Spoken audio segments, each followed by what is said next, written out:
Hello guys, good morning once again and welcome back to our video tutorial. The last time I had with you guys we did like 5 parts in chapter 5. Doing that is just to reduce the, the minutes or the capacity of the video, so we can segment it into small segments for easy download at your side. So we're going to do the same thing with chapter 6. So we started discussing about these layers one by one. The last time we discussed about physical layer, the data link layer, and here today we are to discuss about layer 3, that is the network layer. And in this layer we're going to talk about everything that this layer does, from addressing, from IP addressing, so on and so forth, and also we're going to be talking about the routers and the router forwarding decisions and all that. So let's look at the chapter objectives, just for us not to mess things up. So let's look at the objectives of this chapter and know all that we expect from this chapter. The chapter will be in 2 phases. I am going to do this theory and I'm going to have practical with you guys. So the practical will come in a separate video. So this one will be the theory for this chapter. So I'm going to be a little bit fast on explanation because all others would be explained in the practical phase. So the network layer protocol is what we're going to discuss, and we talk about the service that support communication across the network or the data network and describe the purpose of the network layer. And there we will talk about the IP protocols, so IP version 4 and version 6, where we move from version 4 to version 6 and stuff like that. And we're going to talk about routing. We explained the behavior of a router. In our previous video we were talking about a switch and everything about a switch. So today we're going to have a router, and we'll talk about what routers do in a small to medium sized network or even large networks, and explain how network devices use routing tables. So we talk about a switch that will also always create a MAC address table to make forwarding decisions. That's the same thing that a router also does. It uses the routing table to make forwarded decisions. So we'll talk about that. We will also talk about routers, and we explain about it, how routers route traffic, and describe the common components of an interface of a router. And we will describe the boot up process, that's same as a computer boot up process. So we're going to just make a complete a brief description of a router's boot up process. And we are also going to do, that will be our last part, that is a practical aspect, that we're going to do a configuration, that is the initial basic configuration of a router. So the previous video, the previous practical video guys, I gave you the basic configurations of a switch. So that's our video. We're going to talk about the router basic configuration. So I'll make the video available, and I'll also make some configuration steps on the editing file or file editor, and then I'll maybe Microsoft Word, and I'll have it sent to you guys so you can follow step by step how to do those configurations for the first time. Alright guys, so it's important that we follow. So the network layer, like I said, it resides at the layer 3 of the OSI model, and all that it does is that it allows devices to exchange data across the network. But this network layer's responsibility is that it provides devices to communicate, it provides end-to-end reachability, but it does not do that end-to-end reachability with providing guarantee of delivery. That will be done by the transport layer right here. So, but let's talk about what the network layer is. Our subsequent chapters will cover this transport layer. So the network layer uses 4 processes in order to provide host-to-host or end-to-end connectivity. End-to-end means I am in my computer here and I'm talking to you. You will use your computer to download what I'm sending to you right now. So this is what I mean by end-to-end.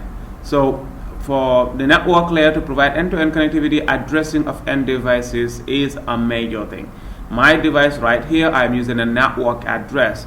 Network layer address, that is IP address. You can be using, or you may be using IP version 4, IP version 6, IPX, or Apple Talk, which are legacy. Nonetheless, your device must be addressed with a proper IP address, and that is unique to your device only in a particular network. And your device, now from there, the next thing is that as soon as I have my data that I want to send, like this video I want to send online, my device will be online because I'm using internet. Then the videos will be encapsulated at my router's end, okay? The videos right here will be encapsulated. That means they will be put into a new packet, and then that packet header will contain the IP address information. And this is data units from the transport layer are encapsulated by adding the IP header information, including the source and destination IP address. Then from there, it will the router will now route the traffic. Okay, it will now take the packet and then forward it. Route here means forwarding. Now the network layer will provide services to direct packets to other networks, and routers will select the best path for a packet to take to its destination. So it will route the traffic, providing it the best path to forward. Now as soon as this packet arrives at your destination, your device will de-encapsulate, or your router at your network will de-encapsulate this packet and have it available to you. And I explain all these encapsulation and de-encapsulation terminologies. Alright, so the network layer protocols are, we have some network layer protocols that are legacy, that are not in use, but the most common at this moment are the IP version 4 and IP version 6. We have other ones like the Apple Talk, IPX. They are legacy, but they are all network layer protocols. At the network layer, we have two types of protocols. We have routed protocols that are the actual carriers of the data. Example, the IP version 4, IP version 6, Apple Talk, IPX. Those are routed protocols because they actually carry the data. Like we have our cars that carries goods and services. Then the routing protocols create the path. Okay, they create the path for the routed protocols to forward those packets to the destination. For example, we have OSPF, EIGRP, ISIS, BGP. Those are the routing protocols, and they all operate right here at the network layer. So we're going to talk a lot about those ones. If you have any questions, you can ask. At our, we're going to have questions and answer session later on, so you guys can ask questions from there. So the encapsulating IP address, that is, at the network layer, IP will encapsulate the transport layer segment by adding the IP header. That means it's going to add the IP address, that is the source IP address and the destination IP address of the source, the host, the source host and the destination host. Now the IP header stays the same from source to destination. Remember the last time we were talking about the MAC address? It does not stay from source to destination. It changes along the way. We're going to make a lot of discussion about that one. That is the switch behavior. I am going to explain a lot about that so you guys can know that the MAC addresses changes along the way, but this IP address stays from source till destination. The process of encapsulating data layer by layer enables the service at different layers to scale without affecting other layers. And routers will implement different network layer protocols that is concurrently over a network and use the network layer packet header for routing. That is talking about the IP address. Now let's look at some of the characteristics of IP address, or the characteristics of network layer routed protocol, that is IP. The characteristics of IP1 is that it is connectionless oriented, and then it is best effort delivery, and also it provides media independent. So these are some of the characteristics. IP is designed as a protocol with low overhead, so it does only provide functions that are required to deliver a packet from source to destination. So therefore it does not provide any form of protection or any form of guidance to make sure the packet leaves source and enters destination. An IP packet is sent to the destination without prior establishment of the connection. That's what IP does. All that IP does is that it will not establish that my neighbor is there, but it will just send the packet looking for the neighbor.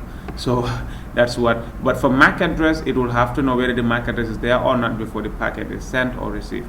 So IP was not designed to track and manage the flow of packets. So therefore, it required performed by other layers, like the TCP at the transport layer. They said IP is connectionless simply because it does not provide a dedicated end-to-end connection that is created before data is sent. That's why it is called connectionless oriented. It's very similar to the process of sending. Let's say, for instance, I have a message for a president and I send it on Facebook. There's a possibility that he may see it, or there's a possibility that he will not see it. So IP, they said also, IP is best effort delivery because IP is considered unreliable because it does not guarantee that all packets that leave source are able to arrive at destination. Other layers are responsible for this, like the transport layer, TCP. So it is unreliable means the IP does not have the capability to manage and recover from undelivered. It does not retransmit data. It is media independent because IP runs at all types of connections, whether it is a copper, fiber optic, Wi-Fi, whatever connection, it works with it. So that's what